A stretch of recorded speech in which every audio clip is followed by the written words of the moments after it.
Lane Kiffin is going hard after five-star quarterback Deuce Night. What's it mean for the Tigers?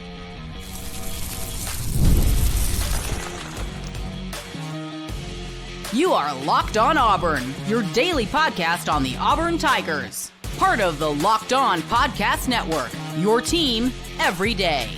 Yes, welcome on into Locked On Auburn, your daily Auburn Tigers podcast. I'm your host, Zach Blackerby, and thank you so much for making Locked On Auburn your first listen every single day. For our final show before Auburn takes on ULM, we are joined by the Ben Taylor of Auburn Opelika this morning on News Talk WANI over there, part of the Auburn Network family of stations. And we'll talk about maybe a little bit of portal season buzz coming up, but the Lane Kiffin pursuing Deuce Night thing, Ben, like this just isn't going away. This is going to be a battle until early signing day. Well, the optics make it be that way because the last weekend, if Ole Miss loses that ball game last weekend, or there is no storming the field, are we still having the same conversation this week as what we were last week? That is interesting because, like, I'm in the camp that the storming the field thing doesn't matter. Like, what do you want them to do? Just sit in their seat the whole time? Like, nobody's going to do that. I agree, but it just made it. You think that. Fans don't think that. Fans, what do you think? Especially Ole Miss fans, I think it at least gets the juices flowing within the player. I don't necessarily think that sways his decision to go or not go. I think ultimately that comes down to other factors. But yeah. For the time being, I mean, yeah, if I'm a recruit during the pick six that is looking to go to another school, but I'm just there because it's Auburn, Alabama game weekend or Iron Bowl weekend, then all of a sudden I storm the field with all them and go running through the hedges at Jordan Hare.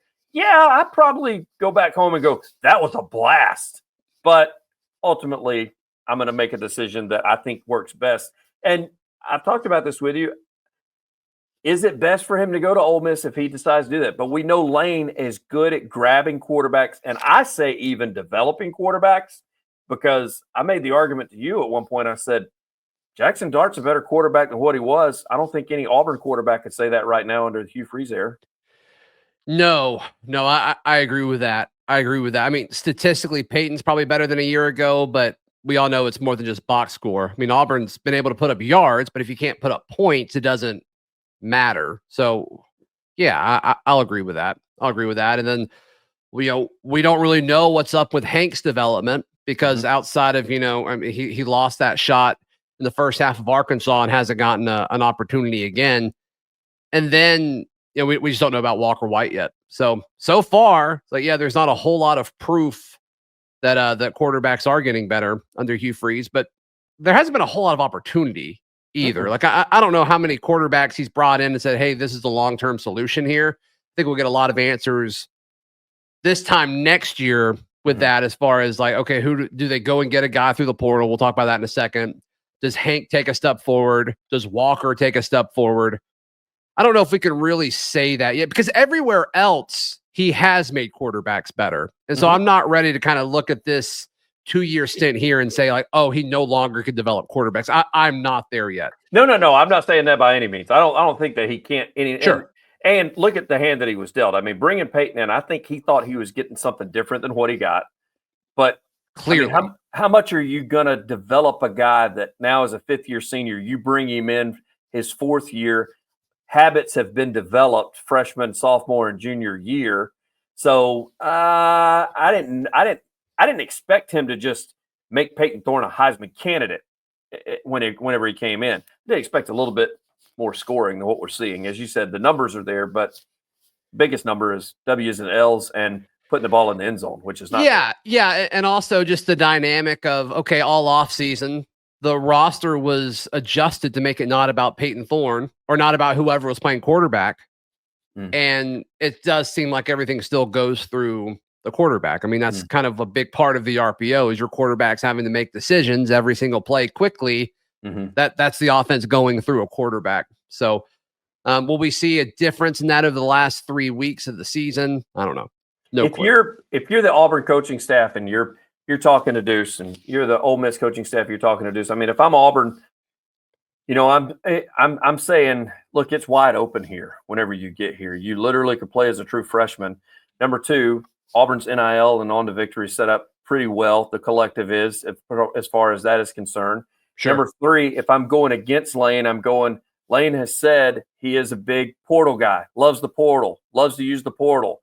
So even if he brings you in, is he going to use you, or is he going to go get somebody else to let you sit behind for a while? Yeah, and something that we discussed when Deuce did flip to Auburn could almost be used as a disadvantage to Auburn now. And that was, I don't think Deuce is super eager to start as a freshman. And that's part of the maturity that he brings as a player, is he knows he's not ready day one. He's got a lot of talent, but I don't think it's like extremely refined yet. He's got it. He needs a year in a system. So based off of just what we've heard from folks close to Deuce, like I don't think he's expecting to play anywhere. Okay. As a true freshman. And so if he's okay sitting at Ole Miss, like he's going to have to sit at Auburn, I think, next year, especially if they go out and get somebody via the portal, which is looking more and more likely. And I don't think that really surprises anybody at this point. But I would think the type of player that Auburn may want to pursue in the portal is a guy with 1 year left of eligibility. And then you look at who's kind of the guy behind Dart at Ole Miss is Austin Simmons, who I believe is a redshirt freshman, and he's cooking. The small sample size we've seen from him, he looks good. What he did against Georgia was very, very impressive. And Jake Crane came on the show earlier this week, and he's like, if I'm Auburn, I'm using Simmons to recruit Deuce Night. He's like, look at that guy. He's got several years left of eligibility. So the path is still like, he's going to have to wait at either option, but I do think the path to playing time is clearer at Auburn. Yeah, I think anybody that plays quarterback that is worth their salt thinks that the playing time is definitely clear at Auburn from what we've seen thus far on the season. Unfortunately, right? Like, unfortunately. Yeah. But that seems to be the case with everybody. Like, Auburn's got the number 3 class, according to Rivals now, with the addition of Shamar Arnaud earlier. And it's just kind of like, okay, all these guys are like, a big selling point was playing time. It's like, I guess so. Yeah. Because like the snaps are going to be available for sure. And just the track record of them playing the freshmen, like that's been the bright spot of the roster for sure. But, especially on defense. You're right. You know, when it comes to Deuce, I mean, I wonder what's going through Deuce's head. I mean, he's a hot commodity. He's 5-star. I mean, you and I have talked about that at length, even off air, about 5-stars. 5 stars, people don't realize 5 stars always have an opportunity to almost make it to the league just because they have 5 stars on them. Sure. There will be a team that will take a flyer in the NFL on a 5-star because they go, hey, the potential's there. We can develop them here. Let's just get them in and go from there. Look at Justin Rogers, who was like, he was okay at Auburn last year, but he's a former 5-star that went to Kentucky. And so that got his name called in the NFL draft. I can't imagine he was drafted because solely of what his tape was here and then at Kentucky. So, yeah, I'm with you. And so I kind of wonder what's going through Deuce's head. It's probably going to come down to, number one, team chemistry. He's still tweeting and retweeting Auburn players and Auburn recruits stuff. So I think that says a lot in today's world, in my opinion. I'm with you. And a lot of this is from what Lane Kiffin's doing. And he tweeted out, a picture hinting. Deuce Night? That's not Deuce Night. Yeah, that's not Deuce Night. You're right. But it is George County, which of course is where Deuce goes. He's definitely not number 50. No, he's not. That would be wild. That would be. Quarterback wearing number 50. That would be wild. But yeah, I mean, I think Lane feels like they've got a shot, but I do think a lot of this hype is coming from 2 things. One is Lane tweeting out that he's going to visit him, which why wouldn't he? Yeah. And then the storming the field thing, which he may go to Ole Miss, but he's not going to go to Ole Miss because he stormed the field. No, he's going to go to Ole Miss because there's been a bag thrown at him and because Lane has basically sold out everything he's got in order to get him and made a bunch of promises that he's going to probably have to stand by. How much of this too, that photo, Zach, how much of that too is Lane just has it in for Auburn? There you see again, Deuce Night standing in the corner. Yeah, wearing number 50. Yep. Wearing number 50. How much of it is Lane trolling Auburn / How is that not an element of this? It's got to be, because he loves to troll. He trolls fans of Auburn. He will retweet people. He'll quote tweet people. Sure. And I mean, he and Brian Harsin are the two biggest Auburn trolls on the internet right now during football season. Boy, but every time they do something, Auburn folks fall into their. I mean, we're doing a show about it right now, right? Like guilty, Yeah, sorry. Good for him. I mean, he knows what he's doing. He knows what he's doing for sure. Hey, let's speculate briefly on what the portal season could look like. That's coming up right here on Locked On Auburn. Today's show brought to you by our friends at FanDuel. Ben, can you imagine wagering anywhere other than our friends at FanDuel? No, especially since they've been right about Auburn just about every week except the Vanderbilt weekend. That's true. That's true. They were way off on Vandy. I think we all were. Yeah, I don't think that's FanDuel. That's Auburn. Yeah, sure. Auburn, a 24.5 point favorite against ULM. They've lost multiple games in Sun Belt by like 20 points. So yeah, I get the logic there. I do think they cover. I think Auburn wins, but we'll see. We'll certainly see. And if you feel confident about that, Ben, you can turn $5 into $150. How do you do that? Just go to FanDuel.com. Okay.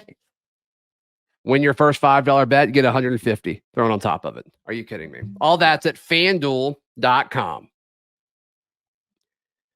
Ben Taylor, when you look at the transfer portal that will open next month, Hugh Freeze has said it. He said it on Tiger Talk, I think earlier this week. Maybe it was last week's. But he said, man, next month, December, is going to be crazy. And like the writing's on the wall probably for some Auburn players. I don't really want to jump into that quite yet, but you got to think of like a few positions that they're going to have to be active with. And some of that has to do with just the way the roster is set up. They're going to need defensive linemen. I think they're going to need a linebacker. I think they're going to need a receiver. You got to think they're going to go after offensive tackle just because you always have to be trying to improve at those positions no matter what. And you may need a running back as well. And to me, like, I just think they're going to have to be busy. And that's not accounting. That's if no one leaves. That's just what you have to handle with the current guys that you know are going to be gone due to the draft or graduation or running out of eligibility. So, I mean, regardless, without having to react to anything, it's going to be a crazy busy time for Auburn. You know, you gotta say the quarterback.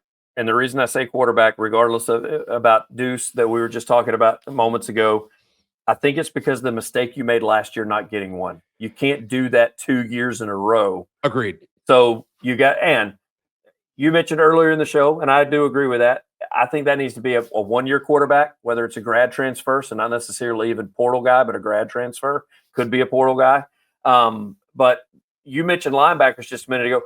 Zach, I'd go as far as too, and I know that they've done well, but I still would. We don't have on the edges what South Carolina has, and I don't know that you're going to get that in the transfer portal, but I would like somebody to back up and give a little depth to on the edges on defense. And are all these offensive linemen happy? Are they?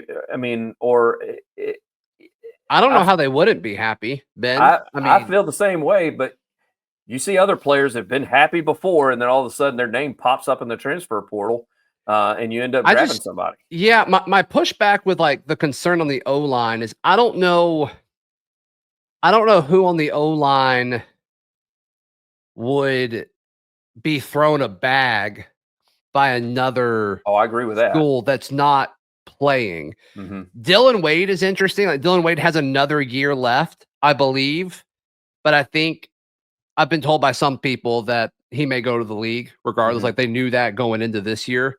And so I think that'll be interesting to see. Jeremiah Wright somehow has another year, which is intriguing. I can't see him leaving. He seems to be really ingrained here. Yeah, but I do agree with that. You mentioned the edges, and I think a lot of that has to do with guys that aren't playing this year, but you're kind of assuming they'll take that next step.